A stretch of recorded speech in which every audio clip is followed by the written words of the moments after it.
an incident that happened, I guess now several years ago. It involved shoplifting. And the youth whose case had been redirected to us had gone into an establishment with a few friends who had been taking stuff off the shelves and putting things in his backpack. They tore out of the place when accosted, and in the course of leaving the establishment, this young man knocked one of the employees aside rather forcefully. We always do preliminary interviews with stakeholders, so with the complainants, with the accused, and often the accused in the company of a parent. In the course of interviewing the youth and the parent, the youth was kind of disengaged, and that often happens. The process is totally foreign to them. And the parent was in mother bear mode, like, my son's never done anything wrong kind of thing. When we met with one of the complainants and she revealed a bit of her backstory.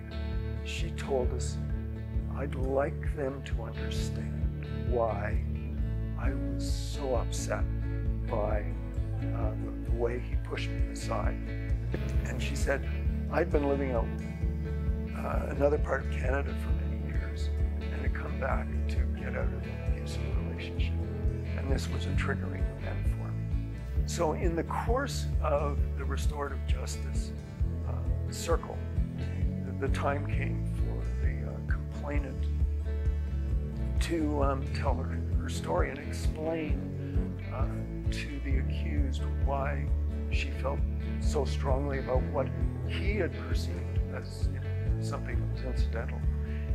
And it still gives me goosebumps. So she talked a bit about her experience. And what was so extraordinary at that moment wasn't so much the response of the accused versus his mother, because it was very clear that she really understood what it was like to be physically abused, and it completely shifted her perspective. So at the end, there wasn't much asked of the accused other than an apology and some restitution. But we also knew that he would be learning from his mother about why this was so important. And that's one of those things that happens time and time again in these circles, is you plan, you've got a script, you have an idea from interviewing people, what people will say, but there's always the unexpected.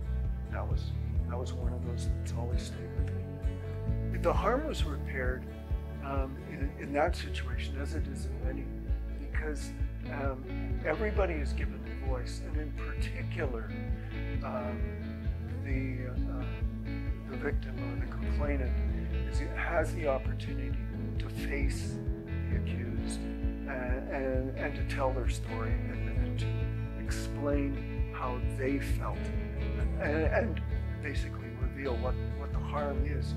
Otherwise, harm is just something that an accused might speculate about. It's quite different when you actually hear it from those affected. Apology seems like such a light thing, just words, but that's something often that the victims and people affected need to hear. They need to hear something sincere from an accused, either verbally or in writing.